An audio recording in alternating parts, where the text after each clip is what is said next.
السلام علیکم۔ آج کا ہمارا ٹاپک ہے کہ انفلیشن، جسے ہم مہنگائی بھی کہتے ہیں یا پھر آپ ڈی ویلیویشن آف کرنسی کہہ سکتے ہیں، یا اردو میں اس کو افراط زر بھی کہا جاتا ہے۔ اس سے مراد کیا ہے اور یہ آپ کے انویسٹمنٹ ڈیسیجن کو کس طرح سے افیکٹ کرتی ہے۔ آپ اس بات کو ذہن میں رکھیں، اگر آپ سمپلی یہ سمجھ سکتے ہیں کہ انفلیشن سے مراد ہے آپ کے جو پیسے ہیں اس کی ویلیو میں کمی ہونا، جو آپ کی رقم ہے یا کیش منی ہے اس کی جتنی قدر کم ہو جاتی ہے اس کو انفلیشن کہا جاتا ہے۔ اگر اس کو آپ سمپلی یہ سمجھیں کہ سپوز یہ لیپ ٹاپ ہے، میں نے اس کو فرض کر لیتے ہیں کہ میں نے اسے خریدنا ہے، تو اس کی آج پرائس کیا ہے، سپوز $1000 کا ہے یہ، اور اگر پاکستانی روپیز میں اس کو پے کرتا ہوں تو مجھے سپوز کریں کہ $1000 کے 1,00,000 روپیز ملتے ہیں، اور اگر میں 2 سے 3 ماہ بعد اس کو خریدتا ہوں، اس وقت اگر $1.160 کا جیسے ہو چکا ہے، تو پھر اس کی ویلیو مجھے جو پیمنٹ کرنا پڑ رہی ہے پاکستانی روپیز میں 1,60,000 کرنا پڑ رہی ہے۔ تو یہ اس کو ہم کہتے ہیں افراط زر اردو کے اندر، اور انگلش میں آپ یہ ڈی ویلیویشن کہہ لیں۔ یہ ڈائریکٹلی افیکٹ کرتی ہے مہنگائی کو۔ انفلیشن کیا ہے؟ آپ یہ فرض کر لیں کہ اگر 20 سال پہلے آپ نے کوئی پلاٹ یا گھر خریدا، تو آج اس کی قیمت جو ہے وہ، اگر اس وقت آپ نے 1,00,000 کا خریدا تو آج وہ ہو سکتا ہے وہ 1 کروڑ روپے کا ہو چکا ہو۔ اب پراپرٹی وہی ہے، لیکن وقت کے ساتھ ساتھ رقم کی مقدار بڑھتی جا رہی ہے۔ جب مقدار بڑھ رہی ہے تو اس کی ویلیو میں کمی ہو رہی ہے، اس کی قدر میں کمی ہو رہی ہے۔ اسی طرح سے ہم نے مثال لی کہ سپوز کریں کہ 20 سال پہلے ہم نے سونا خریدا، 1,00,000 روپے کا، سپوز کر لو کہ ہم نے 1 کلو سونا خرید لیا۔ جب ہم اسی 1 کلو کو آج دیکھتے ہیں تو وہ 1 کلو سپوز کر لیں کہ 1 کروڑ روپے کا ہو چکا ہے۔ سونا تو اتنا ہی ہے، 1 کلو ہے، لیکن اس کے بدلے میں ہمیں پیسے اب زیادہ مل رہے ہیں۔ اس وقت یہ تھا کہ 1 کلو کے بدلے میں ہمیں 1,00,000 روپے مل رہا تھا، آج ہمیں 1 کلو سونے کے بدلے میں 1 کروڑ روپے ملے گا۔ تو اس کا مطلب ہے سونا اتنا ہی ہے، لیکن وقت کے ساتھ ساتھ پیسے کی قدر میں کمی ہوتی جا رہی ہے، روپے کی قدر میں کمی ہوتی جا رہی ہے۔ اسی طرح سے ہم اگزامپل لیتے ہیں کہ سپوز کریں آپ نے ایک پراپرٹی خریدی، آپ نے آج اسے خریدا ہے، سپوز کر لیں 1 کروڑ روپے کا کوئی پراپرٹی آپ نے خرید لی، اور 1 سال کے بعد آپ نے اسے 1,25,00,000 روپے میں سیل کر دیا، 25 لاکھ میں سیل کر دیا، 1,25,00,000 میں۔ اب ہوا کیا کہ آپ یہ سمجھتے ہیں کہ آپ کا جو منافع ہے، کروڑ کی انویسٹمنٹ کر کے آپ نے 25 لاکھ روپیہ منافع کما لیا، لیکن اگر سپوز کریں کہ اس سال انفلیشن جو تھا وہ 20% رہا ہے، 20%، تو اس کا مطلب یہ ہوا کہ آپ کے جو پیسہ ہے اس کی قدر 20% کم ہو گئی ہے، ٹھیک ہے۔ وہ 25 لاکھ میں سے 20 لاکھ آپ کا جو افراط زر میں یا مہنگائی میں وہ چلا گیا، انفلیشن میں چلا گیا، باقی صرف آپ کا منافع 5 لاکھ روپیہ آپ کو بچتا ہے۔ اب ہوتا کیا ہے کہ جو ترقی پذیر ممالک ہیں، جیسا کہ پاکستان ہے، انڈیا ہے، بنگلہ دیش ہے، ان میں انفلیشن ریٹ جو ہوتا ہے وہ زیادہ ہوتا ہے۔ جو آلریڈی ڈیولپ کنٹریز ہیں جیسے یورپ ہے، یو کے، امریکہ ہے، ان میں انفلیشن جو ہوتی ہے، مہنگائی جو ہوتی ہے، ایز کمپیئر ٹو ترقی پذیر کی نسبت کم ہوتی ہے۔ جیسے انفلیشن 3% ہو جائے گا، 2% ہو جائے گا، تو وہ اتنا زیادہ افیکٹ نہیں کرتا پرائسز کو۔ لیکن پاکستان میں اگر سپوز کرے 12% انفلیشن ہوا، فرض کر لیں، تو آپ نے 1,00,000 روپیہ اگر دیا، کسی بینک میں رکھا، تو بینک آپ کو بدلے میں سپوز کریں 10% منافع دیتا ہے، اور اس سال میں 12% انفلیشن ہوا، تو اس کا مطلب ہے کہ آپ کے پیسے میں جو کمی ہوئی ہے وہ 12% ہو گئی ہے، اور بینک آپ کو جو پروفٹ دے رہا ہے 10% دے رہا ہے، تو 2% آپ اپنی جیب سے، یعنی کہ نیگیٹو میں جا رہے ہیں، 2% جو ہے 2% آپ اپنی جیب سے نقصان کر رہے ہیں۔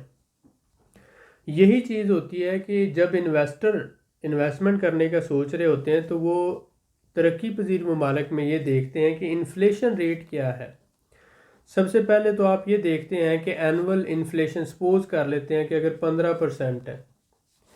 تو اب آپ نے یہ دیکھنا ہے کہ یہاں پر میں جو انویسٹمنٹ کروں گا ہر سال اس میں 15% کی کمی ہوتی جائے گی، یعنی 15% یہاں پہ جو پیسہ ہے اس پیسے میں کمی ہو رہی ہوگی۔ اب اگر انفلیشن سے جو ہے ڈبل ہو، یعنی کم سے کم 30% منافع ہو کسی بھی چیز میں، تو ہمیں انویسٹمنٹ کرنی چاہیے۔ سپوز کر لیں کہ 1 لاکھ انویسٹ کیا اور اس پہ ہمیں 30,000 روپیہ منافع ہوا، اور اس 30,000 میں اگر انفلیشن 15% ہے تو وہ نکال دیں ہم، اور باقی ہمیں 15,000 بچے گا۔ تو اس طرح سے انویسٹر دیکھتے ہیں کہ میں گولڈ میں اگر انویسٹ کرتا ہوں، پراپرٹی میں انویسٹ کرتا ہوں، یا اس کی نسبت شیئرز میں انویسٹ کرتا ہوں، تو کس میں مجھے زیادہ اور بیٹر منافع مل سکتا ہے۔ اور اس کنٹری کا یہ اس کرنسی کے اندر جس میں میں نے انویسٹمنٹ کرنی، مثلا ڈالر سے میں پاک روپیز میں کرتا ہوں، تو پاک روپیز کا جو اینول انفلیشن ریٹ ہے یہ کیا ہے۔ انفلیشن سے مراد افراط زر، اس سے مراد اس کے قدر میں کمی ہونا۔ اگر گورنمنٹ یہ کہتی ہے کہ 8% ہے، 8% ہے انفلیشن ریٹ،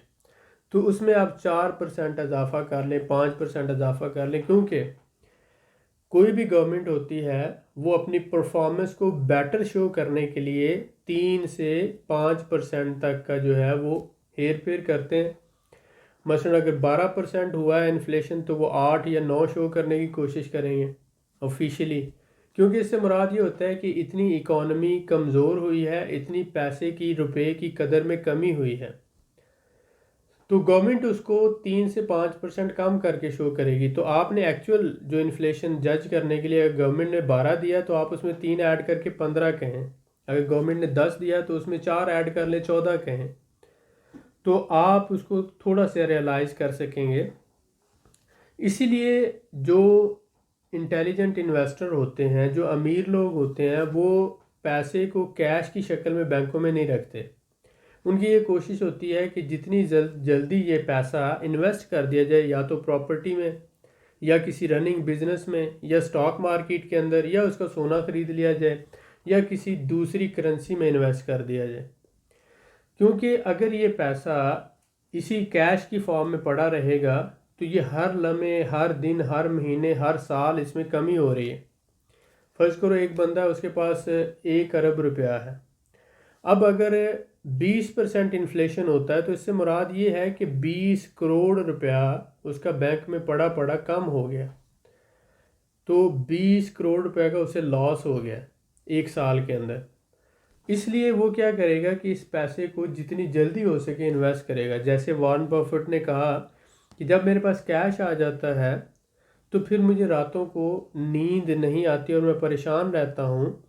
کہ اس کیش منی کو جتنی جلدی ہو سکتا ہے میں کہیں نہ کہیں انویسٹ کر دوں۔ تو وہ پورا ہفتہ، وہ پورا مہینہ میں لگاتار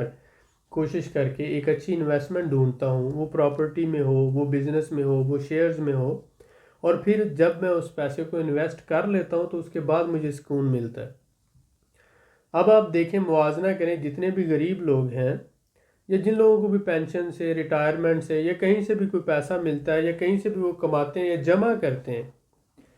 تو آپ ایک ایسی چیز کو جمع کر رہے ہیں جو ہر لمحے کم ہو رہی ہے۔ اس لیے یہ کہا جاتا ہے کہ کیش کو جمع کرنے کی بجائے آپ اس کیش کو کہیں تھوڑا تھوڑا تھوڑا انویسٹ کرتے ہیں۔ مثلا ہر مہینے اگر آپ 10,000 جمع کرتے ہیں تو اس کی نسبت اگر آپ سٹاک مارکیٹ کے اندر 10,000 کے شیئر خرید کے رکھتے جائیں ہر مہینے، تو 5 سال بعد جو افراط زر ہو رہا ہے اس کی بجائے آپ کا پیسہ ڈبل، ٹرپل، 4 گنا، 10 گنا بڑھ سکتا ہے۔ تو اسی لیے ہم نے یہ سیریز شروع کی جس میں ہم نے آپ کو سکھانے کی کوشش کر رہے ہیں کہ آپ اپنے پیسے کو پیسے کی شکل میں نہ رکھیں، کیونکہ یا تو زیادہ اماؤنٹ ہے تو آپ پراپرٹی خرید لیں یا کوئی انویسٹمنٹ بڑی کر لیں۔ اگر کم اماؤنٹ ہے، 10-20 ہزار کر کے جمع کرنا ہے، تو آپ اسے سٹاک مارکیٹ کے اندر شیئرز خریدیں کمپنی کے، اور انہیں 2 سال، 5 سال، 10 سال کے لیے رکھیں اپنے پاس، تو آپ صرف 5,000 روپے سے شیئرز کا کام شروع کر سکتے ہیں۔ امیر لوگ جو ہوتے ہیں وہ اپنا پیسہ جلدی سے جلدی انویسٹ کرتے ہیں، اور غریب لوگ پیسے کو جمع کرتے ہیں۔ تو ہر لمحے وہ پیسے کی قیمت کم ہو رہی ہوتی ہے. اس وجہ سے 5 سال بعد جو آج آپ کا 1 لاکھ روپیہ ہے، ہر مہینے سپوز کرے اگر 20,000 کی کمی ہو رہی ہے تو 5 سال بعد تو 1 لاکھ روپیہ صفر ہو جائے گا، یعنی کہ آپ 100% لاس میں چلے جائیں گے. لیکن یہ ابھی آپ کو سمجھ نہیں آئے گا. اس کو سمجھنے کی کوشش کریں. آپ کا پیسہ بینک میں پڑا ہوا ہے یا کہیں پر بھی کیش کی صورت میں پڑا ہوا ہے تو وہ ہر لمحے کم ہو رہا ہے، اور یہ آپ کو غریب رہنے میں سب سے بڑا یا غریب رکھنے میں سب سے بڑا رول آپ کی سوچ کا ہے کہ آپ پیسے کو پیسے کی شکل میں رکھتے ہیں، کیش کی شکل میں، کیش منی کی شکل میں بینک میں رکھتے ہیں. امیر لوگ پراپرٹی خریدتے ہیں، گولڈ خریدتے ہیں، یا پھر سٹاک مارکیٹ کے اندر 40 to 60% وہ انویسٹمنٹ کرتے ہیں یا اپنے بزنسز چلا رہے ہوتے ہیں. تو اگر آپ نے امیر ہونا ہے، اپنے حالات کو بدلنا ہے، تو